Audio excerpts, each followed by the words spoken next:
We're here with our dad, Frank Maguire. It's June the 27th, 2013. Dad will be 88 years old on his birthday this September. He was born in 1925, and this is our third DVD or tape that we have going through Dad's life, and I think we finished up when you were graduating from University of Detroit on the last tape. So what was your degree at University of Detroit? It was a psychology. It was a PhD, as in bachelor's. In what? Psychology major and a philosophy minor. So I think you had mentioned in your senior year you got a job in that field that you were working in for a short while? Yeah, the city of Detroit wanted welfare workers or investigators to be hired, so I applied for it. I'd hope in June when I got out of school I'd get it. So it came early. They wanted me to start in January. So I took it because all I needed was one more 3-hour course in my tutorial. So and they allowed you to go, the job allowed you to go on 1 day a week for your tutorial study. And then I took my 3-hour class at night. So I was able to graduate at the same time with everybody else. But then that job got eliminated? Did you mention that? Yeah, after about 6 months, the city eliminated jobs, and so many, the younger investigators were eliminated, and then they sent me to the water department. So you would have been, what, like 24 years old then? Something like that? What, in 1950? Oh, okay. You would have been 25 then? Yeah, 25. Yeah, I guess 25. So after they eliminated that job, you went on to another job, right? Yeah, in the water department, just folding bills, a nothing job. And anyway, eventually Jim McGallan told me about, he was working over at a plant on the east side that made parts for Ford Motor Company. Oh. And he showed me his paycheck, and it looked like a lot of money. So I said, you ought to try over there. So I went over there and I was hired. For Ford Motor Company? No, not Ford Motor Company. It was a supplier. They made the roofs and the doors and parts for Ford, and then shipped them over to Ford's. And so I hired in there, and I was in the materials department. So I had to make sure. Making a lot more money than before. Yeah, right. Before working for the city as an investigator. And then there were rumors that the plant was going to close. And they were building an aircraft plant next to it, and they were going to go into aircraft. So that means a lot of jobs would be eliminated. And you saw that coming? Yeah, everybody did. Everybody knew it. So anyway, before I got out of there, I went over to the on the aircraft. I was transferred to the aircraft, and doing in the materials department there. And when I was over there, this guy McClure, my old buddy in the Army was Dick McClure. This guy was Bob McClure. He went around and he was interviewing guys and checking up on their resume that he wanted to train 6 guys for time study. Oh, I know where this is leading. Yeah, so he came and he decided to pick me among the 6. I think the other 5 guys were married. It was a moment in time that changed your life, right? Yes, that's right. Forever. It got me into the engineering aspects of industry. So anyway, we took practice studies in the other factory that was there, still operating, in the machine department, and a lot of different things. Now, but not a lot of studies. And so anyway, since we knew that that place was going to eventually close, I applied for a job at Ford's. And At so, the Dearborn Assembly Plant? well, I applied at World Headquarters. And they saw my background, and they sent my resume to Dearborn Assembly, and Dearborn Assembly wanted to interview me. So I went over there and interviewed. To do time study work, or they saw that on your resume? Yeah. Now, this is when Henry Ford II hired all these brains to Including Frank Maguire. Yeah. So the guy, the assistant plant manager that we had was one of these appointees from the Brain Trust. And so he was trying to modernize Ford. At that time, the plant manager was a big red-headed guy. And he was a Mason. Did you still have red hair? Who? You. Oh, yeah, I still. Oh, over there. You scored some points there. Well, I don't think that's right. I'm just kidding. But anyway, the assistant plant manager was a Mason. The production manager was a Mason. All the superintendents were Masons, and most of the general foremen, and a lot of the foremen, and a lot of the people in engineering, the people that hired me, they were Masons. So a Mason is what exactly? They do time studies? No, Masons. Okay, they work in cement and... No. What's a Mason? Well, you know what a Mason is. No. You're not familiar with the Masons? No. Oh, is that Masonic orders? Oh, no. Oh, okay. No, I didn't know. Honestly. Yeah, they were Masons. Okay. And so they were in the Masonic order, they had special rings. I didn't know. Yeah, and so most of the people that joined the Masonic order was for job security. No kidding. You would always hire another Mason. Oh, they're part of the club, huh? Yeah, that's right. So the Masonic order, the Catholic Church would not allow you to join the Masons because they're secret orders. When they accept you and you get these treatments, well, they have a Masonic a ritual there where you're not saying your allegiance to God, but your allegiance to another power. I'm getting an education from this tape. So I didn't know this. Yeah, Mark might not agree with me, but anyway. Well, you're the one telling the story, so the Catholic Church would not allow you to be a Mason. And anyway, I say that because I never realized it at the time. It never bothered me that all these guys were Masons. Yeah.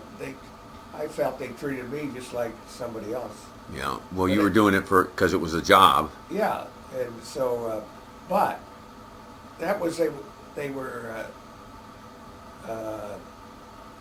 Henry Ford II and his new crew were trying to get that type of people out of there. You left your buddy, you hire him, and he gets up higher. And, right. They just want the brightest people, regardless of their background and connections. Right. And plus, they were old school. The guy that yelled the loudest and was the toughest became the superintendent. So you got sent to the Dearborn Assembly Plant, right? You got hired there? Well, yeah, so I hired him there. I remember the first day I came in the door, and I looked, and I saw all this pollution all over. You could see it all over coming. Well, you were there, Mike. Oh, yeah. And so I thought, well, I'll get my foot in the door in this plant, and after a year, I'll go over to World Headquarters and get out of here. Yeah. So 38 years later, I come out that door again. 38 years. Yeah, and I interviewed over at World Headquarters once, but that's not the story right now. But anyway, I got in there, And when my manager and his boss interviewed me, and then they sent me to the plant manager, and he interviewed me. And so anyway, I found out the reason they hired me is not because I was from the lowest college of all the hirees. The least amount of education? Well, yeah. I mean, no, from the best college. They were hiring guys from the East Coast college. Oh, Harvard and Yale. Harvard, Yale, MIT. And you just came from that University of Detroit that was... MIT. And I didn't even have any, all these other guys had PhDs and engineering degrees. Yeah. I just had philosophy and psychology. So anyway, they told me the reason, after I was hired, they said the reason we hired you is we saw all this experience you had and the different springs and different departments, and so you have variation. Yeah. So we wanted to pick up on that. Somebody might be more versatile with that, all that background. So they figured the other guys are coming in with degrees, but never had experience in industry. So we're in the early 1950s now, right? 1953. And during this time when you started your career at Ford Motor Company, officially you were in an industrial engineer, right? Right. And you did time studies. When you weren't at work, what did you do for hobbies and for fun? Like, did you golf or go bowling? Well, yeah, we golfed. Yeah, when I working at the other place too, I was at a bowling league, and so I golfed with my friends. And friends from what? Your college or from high school. From high school? Yeah. You still Right. hung around with them? Oh, that's another thing. After we got out of service, about 25 of us guys got together, formed a club, and pitched in, I think it was $25 each. And we rented a cottage for the whole summer. Wow. Yeah, so Where at? different lakes, Long Lake. Oh, so you would rent different cottages and go Canada. Yeah. and go there and kind of party Yeah, and generally we didn't have the opportunity to get the same cottage the next year because they didn't want us back. that says a lot. Yeah. We know what you So did. we used to go there and we'd take dates there and we'd play horseshoes, drink beer, swim. So it was a good time, and you could go there anytime you want, 24 hours a day. What lakes were you guys on? Well, we were on Long Lake. All within an hour of Detroit area? Yeah. And what other lake? Wall Lake. So you'd go there Long Lake. mainly on weekends, especially Yeah. when you guys got off? Yeah, the weekends is when everybody would get there. It was rare. When I was on afternoons, sometimes I'd go there, go swimming myself, and because I have the whole day to myself. And then you must have had a few hangovers going back to work. Well, I never had hangovers, surprisingly enough. Wow. I'm surprised. Amazing that you quit drinking. Huh? Amazing you quit Yeah. drinking. That's one of the curses that cause a lot of people to quit. So this is going on for a few years while you're still working at Ford Motor Company. Right. And I think you golfed and in a bowling league you met somebody special in 1954. Would it have been, or 55? 55. Yeah, that's right. Well, before you met Mom, though, I remember you telling a story about a girl that you were serious about. Oh, yeah. Well, I met, I got engaged to Byrne. What was her name? Byrne. Byrne. Yeah, no, I can't think of her first name now. Did she burn you? No. That Byrne was the same as Bridget Byrne. She Okay. was Irish. And at Roseanne's wedding, they had a reception in Chuck's basement. So they were neighbors, and That's where you met her? Yeah, I was in 8th grade at that time. Oh, wow. So Way I back. took over. I took two of my buddies over there, and then she was over there with her girlfriend. So your sister Roseanne and Uncle Chuck got married when you were in 8th grade? Yeah. And then, so at the reception there, we went over there. And then you met her? That's where I met her. And she was about your age? Yeah, she was the same age as me. And so when I got in, let's see, was it high school? No, when I got in college, I contacted her again and started dating her. So I used to date her. And you guys got pretty serious and to be engaged? Yeah, well, But you weren't really in love with her, were you? No, I wasn't. I wasn't. She was a nice girl, and I liked her a lot, and she felt the same way about me. And then all my friends were saying, boy, you two are just made for each other. And she says, my friends are telling me that too. So anyway, one night... But your heart wasn't telling you the same thing. One night I think I was drinking too much, and I ended up, we were engaged. So anyway... That's why you quit drinking, making using bad judgment. Yeah, we used to go to all these football games and basketball games at UD. Dylan and I. So you were dating her pretty steady and nobody else? Well, let's see. Most of the time, I would say no, not necessarily. I think I dated other girls. But anyway, after I got engaged, I think I was in maybe a junior, and I didn't have enough money to get married. And right away, things looked rather gloomy. I said, I still have to finish school. And anyway, I stopped having fun with her. It was no longer... That's supposed to happen after you get married, stop having fun. All of a sudden, I thought, things... You couldn't imagine being married to somebody you're not having fun with. Well, no. I had fun with her, but I thought I'm engaged now. Oh, okay, so... And how am I going to get disengaged? Yeah. And so anyway, she finally saw it. She says, I don't think that you want to, continue this.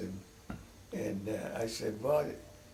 So it was a mutual agreement? Yeah, and so she gave me back the ring. And she says she understands. So she finally... And you stayed friends? Yeah, we stayed friends. She invited me to her wedding. Oh, and then her said, new husband got jealous, didn't he? Yeah. But you mentioned Roseanne and Chuck. They got married. She must have been really young at the time. But I know another story that relates to that involving you learning a particular game from Uncle Chuck. Oh, yeah. Yeah, I was in 9th grade, 8th or 9th grade, when Chuck taught me chess. And I got excited. I thought that was quite a game. With the analytical mind. Right. And then when you went to UD, you kind of played some... Oh, no, when I was at the seminary, I used to play. Seminary, that's right, I'm sorry. Because... seminary. Those guys had special rooms there for a piano room during lunch hours. You go down there, close the door, and you have they're like cells with rooms in there and tables. You could have lunch there or study, but you have privacy. So we used to play chess down there. I used to play with this guy, Haggerty. Later on, after we both left the seminary, I went over to UD.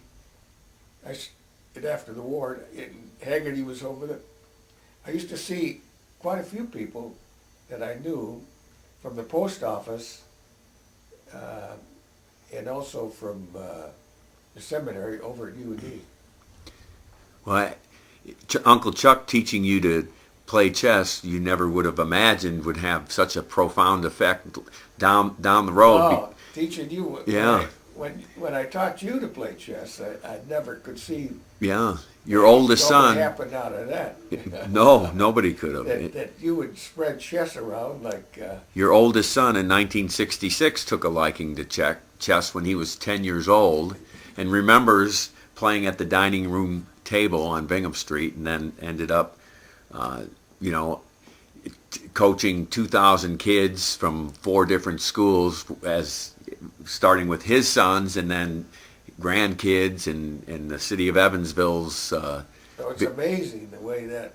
And it all started with me, at least in 1966, when you taught me how to play chess. But you could even back up to where Uncle Chuck taught you to play chess. Right. Well, So you broke up with this girl, or a mutual agreement. You're working at Ford Motor Company as a industrial engineer, and you're in a bowling league. oh yeah. Setting the stage they had for an inter-parish bowling league.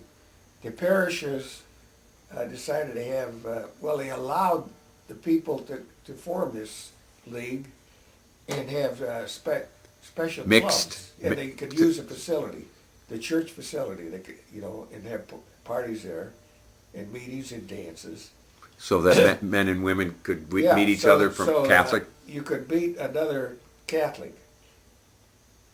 Perfect. And so anyway. This is like 1954. Hold up on the camera for a second. Sure. We're back. Okay, so they also had inter-parish dances. The place where Frank and Peggy met at that dance hall. They would have. Oh, I didn't know they met there too. Yeah, they would have. I don't know whether it was during one of those deals. They met before a couple of years earlier. They didn't have this going on at that time. But anyway, they had inter-parish dances there, and they also had an inter-parish bowling league at the Grand River Bowling Alley. And I think there were about at least 50 people in the league. And Half men, half women, or something like mixture. that. The qualifications were you had to be Catholic and single. Oh. And so every time you bowled, you met new people almost. You didn't know all the teams.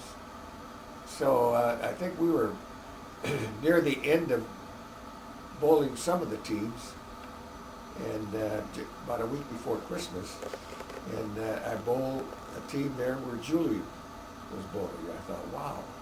You remember that exact day? It's a regular bowling alley where you could drink at the bar, have your beer on the counter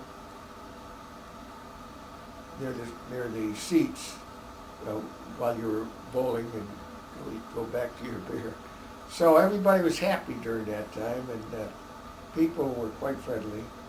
So we got together that night, and then after the game was over, we went to the bar and talked. So, that night was the last night that Julie was going to go to the bowling league. She was tired of going. Yeah. She said, all they're doing is looking for men. She says, by hard up people there. So Joe says, well, come this last time. You don't have to come. I won't bug you anymore. So He didn't have to bug her anymore, because after she met you, she had incentive. I drove her there. Oh, you actually drove her there then, instead of her coming with Joe? Yeah, from then on in. So then you became an item. You two would Yeah. became an item. Yeah, we started dating right away. So that steady. Right. Yeah, you love at first sight sort of Yeah. thing. After a week, I figured I'm going to marry her. Wow. I'm in love with her. Yeah, she was That's the first a woman, beautiful woman. First woman I felt that I really Connected loved. to, yeah. Yeah. So this would have been 1954 maybe, or was it 55? 55. 55. So So it didn't take long to... no, that was 54. That's right, that was 54. And then that was around Christmas time. And then the next, we got engaged about 6 weeks later.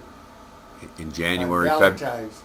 Valentine's Day. February 1955. Right. So we announced it at a dance at the Gamble Inn. It was on Faco. Well, with a lot of people there to hear that. Yeah, it was another mixed parish league. dance. And everybody said, well, I guess Frank and Julie are no longer in this league because they're going this one guy was going to announce this. Julie told her, talked to him, and he says, I'll announce it from the stage. So after a while, he got up on the stage and announced it, and Julie was in the bathroom. She missed the announcement, and everybody applauded. Yeah. So then you guys... then we got married on the 4th of July. 4th of July, which coming up is your anniversary. Right. Do you know how many years you've been married on this? 58. 58 years Yeah. you've been married. Wow. I keep mentioning that to Julie and to all the people that ask about it. I so told she gets happy about that. Every time I mentioned it yesterday, coincidentally, to Aloysius, that your anniversary's coming up. And he goes, they got married on Independence Day? So he was excited for you. So you guys did get married on Independence Day, right? On July 4th. And you had a bunch... Then we went to Brookside and bought a house that was just being built. The whole group area. They were building, what do you call it? A group subdivision? Home. Subdivision, yeah, a new subdivision. $14,800. That's what you paid for the house? And I paid $800 down on the GI Bill. Oh. And at 3% interest. Wow. Well, I mean, today's interest rates dropped back down around. It was $800 cash. Wow. And, so we watched it from the time they poured the cement in the basement. Oh, so you'd go by there every couple of days to see how your house was progressing? Well, no, maybe on a weekend or something. But, so we got to That must have been exciting. So that the house was built in late 1955? After you were married already? Let's see, yeah, right. Yeah. And mom, of course, was expecting, and you and Mom were expecting your first son. Oh, yeah. So, yeah, before that, we were in St. Alphonsus, and we were renting.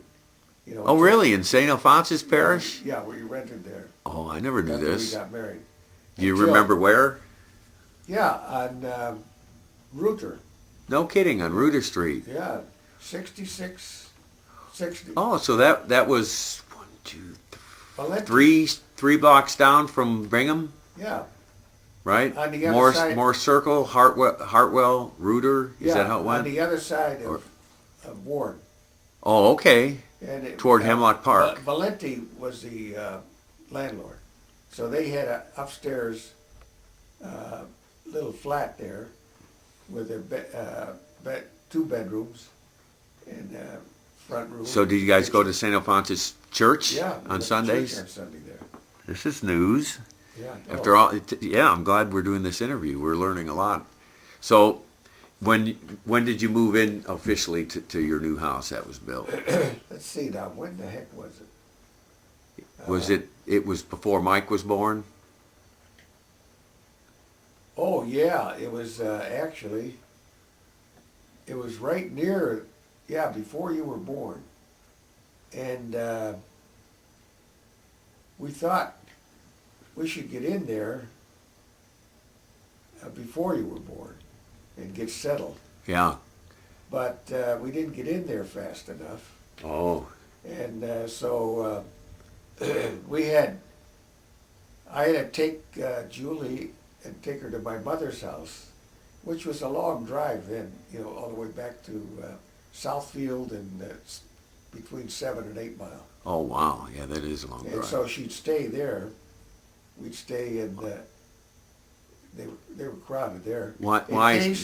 Well, because she was ready to go. She was ready to deliver. Oh, and I was born at Mount Carmel Hospital, which is close to that location where your mom lived, or is that it? Yeah, right. Well, it just so happened she delivered on a Saturday. I was home. We were in our new house. Did your mom have a car that she drove?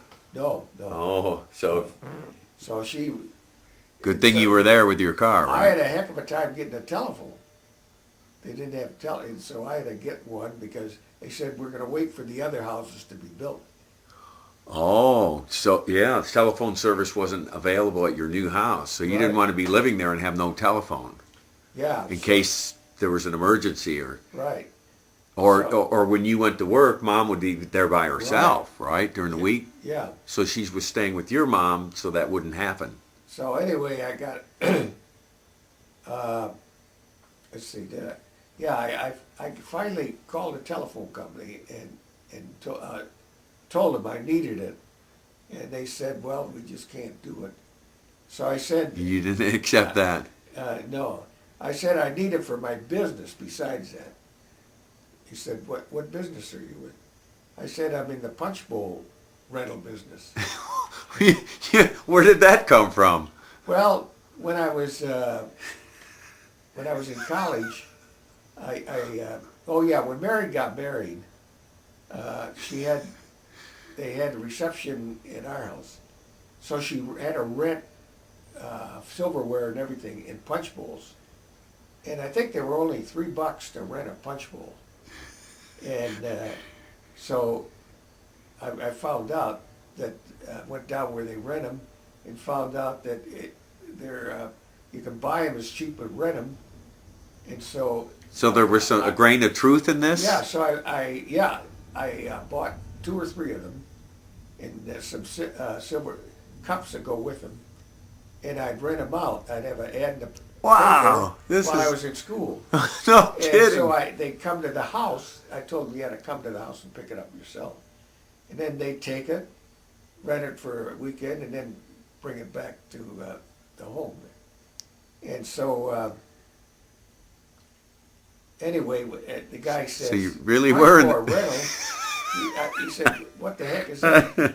So I told him, it's, I rent out punch bowls. And you explained what you just did to... Yeah, and I think I had some there, and I showed him. He says, well, you're not going to make a living like that. And I says, well, no, you have to start somewhere, and I can get out of Ford Motor Company. And I says, I expect it to grow bigger. But you need a phone. Yeah, so I says, well, I don't think, he said he didn't think they would justify that. So he called me back and said, no, they can't justify that. And I says, well, listen, I'm a veteran. And If that didn't work, try another and angle. I said, you're denying me something here. And I forget who I called. His But anyway, supervisor. They called the telephone company. And the telephone company called and said, you're going to get your phone. So I got the phone, so that we could stay there. And, The beginning of Frank Maguire being assertive, yeah, or one of the many stories. yeah. I mean, I'm surprised that they fell for that punch bowl. Wow. Deal. So But- mom gave birth right after you got to the house and you had a phone, or was it just before that? Yeah, we had a phone, and it happened to be on a Saturday, which I was home. So that's Living on Brookside, yeah, living on Brookside. just probably weeks after you got there. Yeah, and then, and then when Patty was born, the neighborhood was well established, and there was no problem there. And initially it was a party line there, right?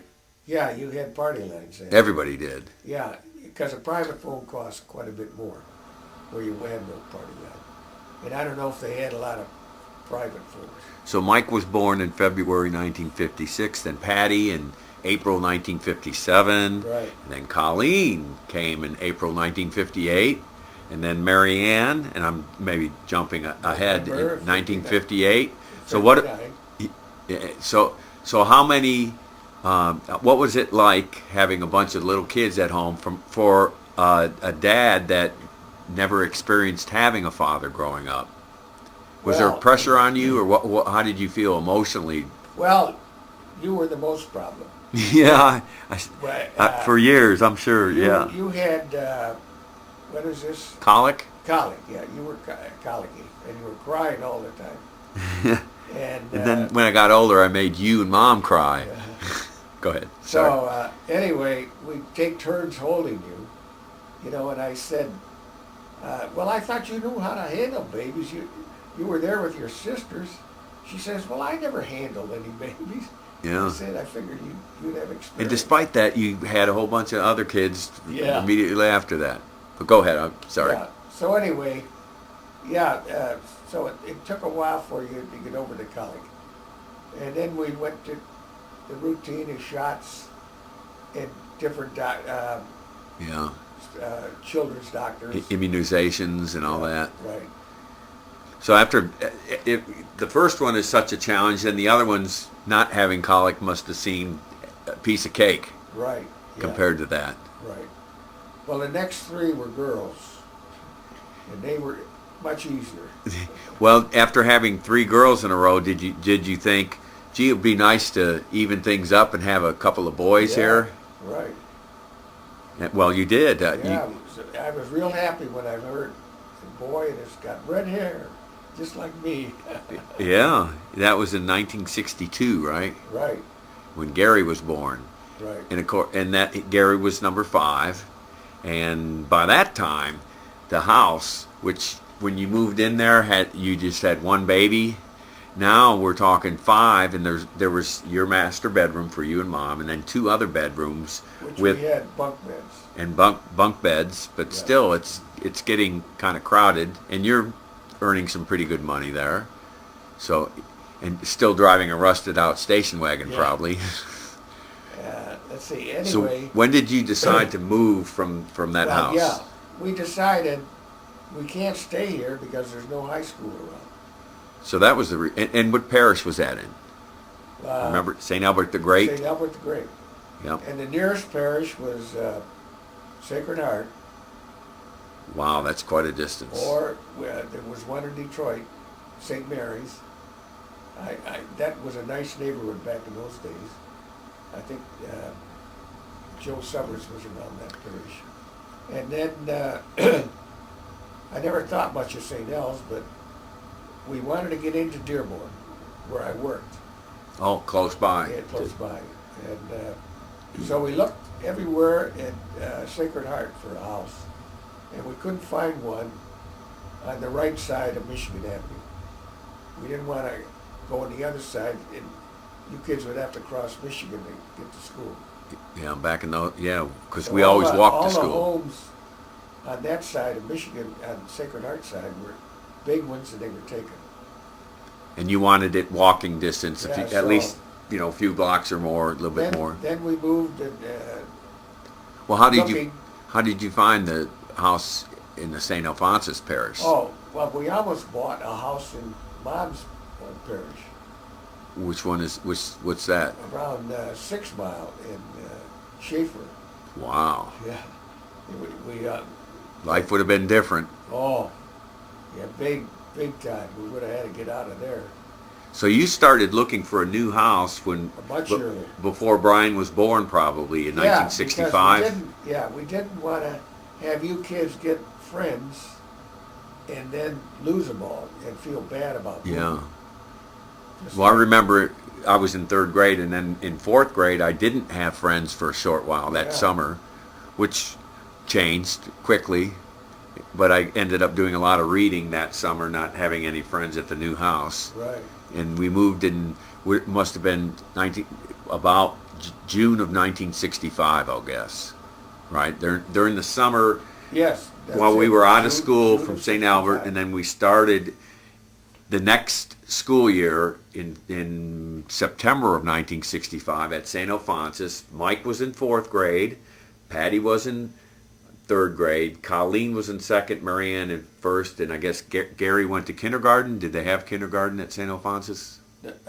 No, he went to public school kindergarten. Okay, just like I did at Pardee School Yeah, right. but we all went to St. Alphonsus from 1st grade up, except for Colleen. Remember, and Yeah. she was in 2nd grade, and she had to go to St. Luke's. Right. Tell us about that. Oh, yeah, so there was not, the school was crowded, and her grade Was was jam-packed. Yeah, Waiting list probably. right, and so we had to take her to St. Luke's. and she would. She rode a bus, didn't Yeah, she? she rode a bus. On Tireman. Tireman, and it was a short bus. And Less she than a said mile. She didn't mind St. Luke's. She enjoyed It probably enhanced her experience and understanding, seeing a whole type of Right, other people there. right. It was a lower income neighborhood, right? Yeah, I would, but yeah. A lot more different St. than the kids St. that went to Alphonsus. St. Alphonsus. Right. So, how many years? I know she went there for 2 years at least, Yeah, or I was think it 2 was years? 2 years. That's what so in second and third grade. Right. And the rest of us are, fitting in, making friends, feeling right at home at St. Alphonsus. And one memory I have that relates strongly to you at St. Alphonsus was after you became a member of the Dad's Club there, you saw the need for a baseball league. I know you've told me this before, but it's pretty interesting how you were the only one that thought that they could have a baseball league. So what Yeah. happened? Well, my mom thought so too. I didn't know that. At St. Albert's, they had a little baseball league there. Is that what gave you And- the idea? Because Yeah, and so I volunteered there. You played over there, I didn't know that. and I was with another guy. He had broken English. The two of us were managed together. Franz Regner's dad? Could that have been it? Franz Regner? There was a big German kid that I used to hang out with. No, I don't think it was. Oh, okay. This guy was a little guy. And anyway, they give you a set of rules, about a 6-sheet paper, how to do it. And so we ran through that and figured it out. And we just enjoyed that, and you kids enjoyed it. So then when we moved to Dearborn, I found out their little league was not school oriented. It was at the Public. public school, and it was in the summer, and 18, 19-year-old boys Were the were coaches? the coaches. I think they were college kids, Yeah. and they picked the best ones. Oh, They'd have yeah. tryouts during the week, before baseball. They draft the ones they liked, and they would play against each other. The managers, to try and beat each other. That was Instead of it being recreational Yeah, or instead of- instructional, it was the World Series. Yeah, I mean, it was more competitive on there. They were employees of the city. They were getting paid for that. Oh, yeah. And so anyway, Mom says, you should get him in a league around with school. But there wasn't one. Yeah, so I decided, well, I'll see if I'll go down to the men's club and see what they have, dance club. So I went down to the men's club and I said, what do we think about having a little league for our boys, the young kids in the grade school? And Walter Starziak, he said, well, Frank, you see these 10 guys here? He said, this is all we got. He says, we do everything. So we don't have enough to volunteer. Yeah. For the 3rd, 4th, and 5th, for 3 grades for volunteering. And I said, well, if I got coaches, could you loan me the money for uniforms and equipment? And they said, yeah, we could do that. And so anyway, I made up a brochure and had a Little League brochure for anyone that wanted to join a baseball league, 3rd, 4th, and 5th grade, and signed them up at school. And right 3rd, away, 4th, and 5th, or was it 5th, 6th, and 7th? Or no, I think we started out 3rd. You were in 4th, right? I think the Little League started when I was in 5th grade. My first year there, No, we it didn't started have. when you were in 4th grade. Okay. That's what so I got 3rd and 4th, 5th and 6th. I started with four And you combined 2 grades. 3rd and Yeah, 4th was right. together. 5th fifth and sixth was Right. together. Okay. That helped a little bit to have them together like that, to Yeah. get the right numbers so they could play each other, and Right. the ages weren't so different that they Right. were, the disparity made it impossible for the little ones to. So anyway, I think I charged $5 to join, and so because I was going to get trophies out of that, I had to get trophies, and the dads were going to supply the stuff. So anyway, I got all the names of all the kids and called the dad of every kid and asked him if he would. All by yourself. All by Yeah, myself. yeah. And so I was able to get enough managers and coaches for 2 teams of each grade, I think, and enough to start the league. So then I went over to the city hall to get permits for the Little League. I said, I have a Little League here, and we'd like to play in that school. He says, well, there's no room. We have our own Little League. And He was worried about the competition, or you and so horning in on his business. he said these are all filled with, during the Oh, the baseball diamonds at baseball Hemlock. games, yeah. And we had about 3 or 4 They played in the summer though. Yeah. So I said, well, what if I start earlier? Could I use them?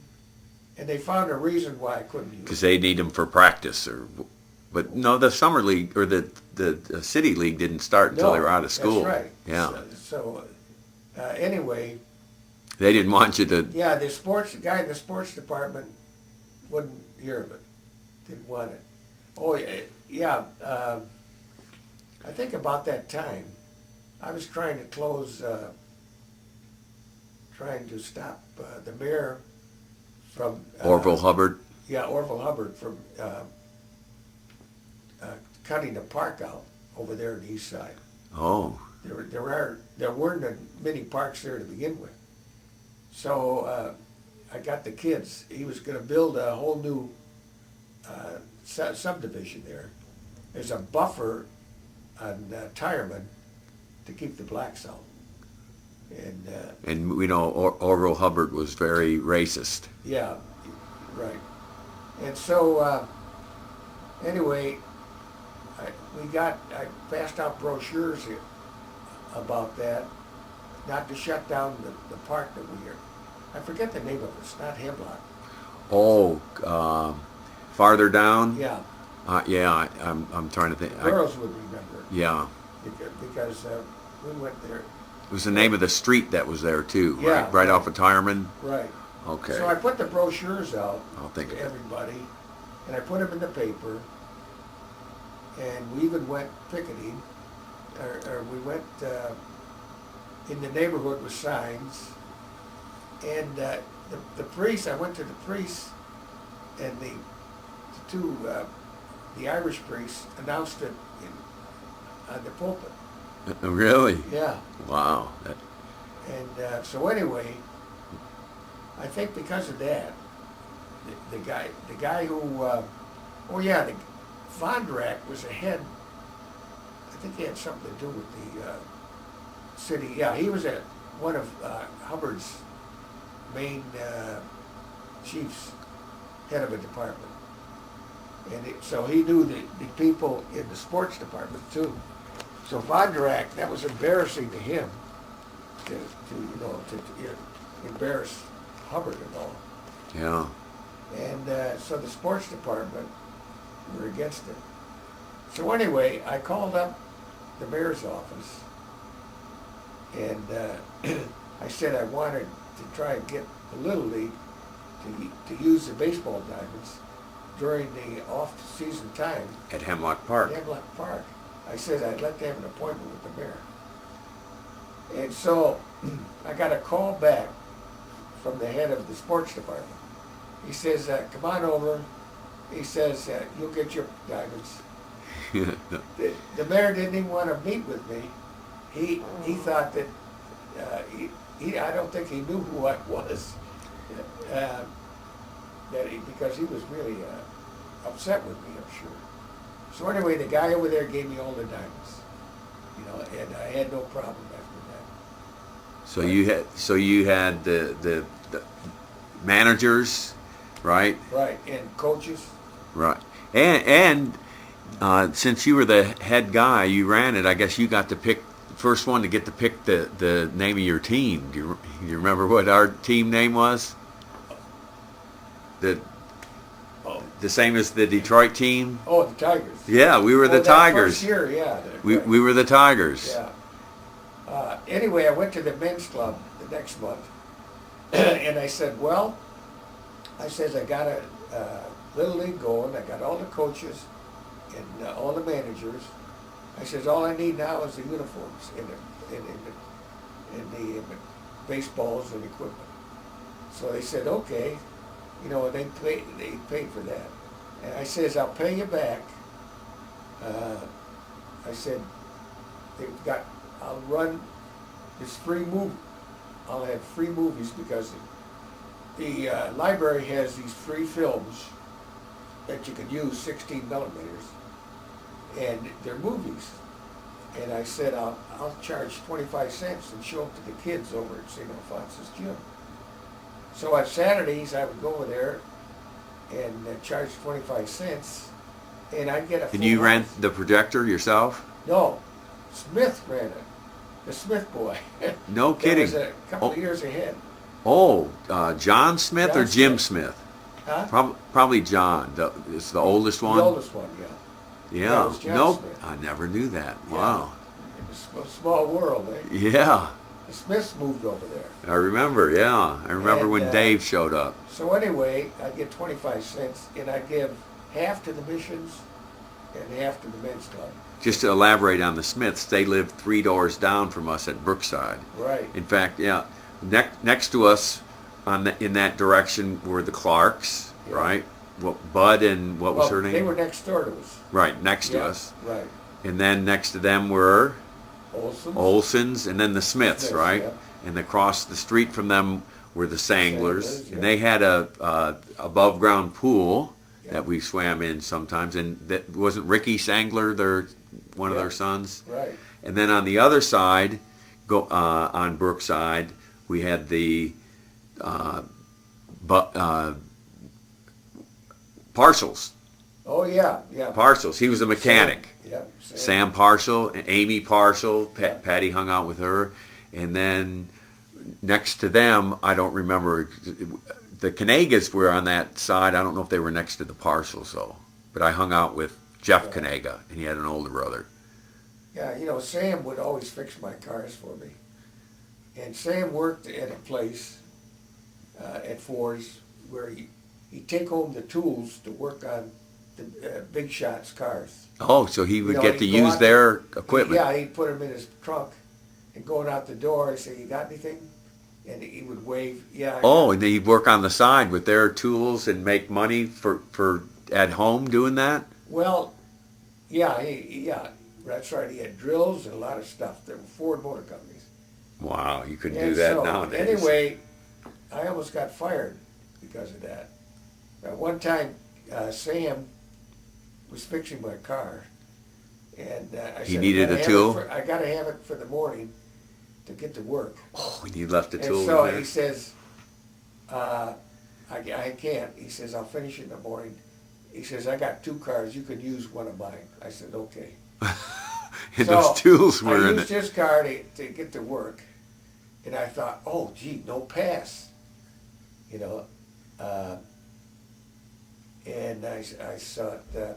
Oh yeah, it was a snowy day, snow, and the first time that they never had a guard on the front,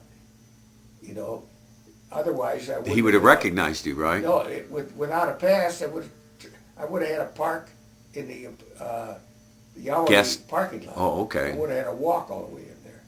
But there was no guard for the first time, so I drove right through. And I got in there, and I got into my job, and all of a sudden I thought, holy mackerel, I got to get out of here, and I don't have a pass.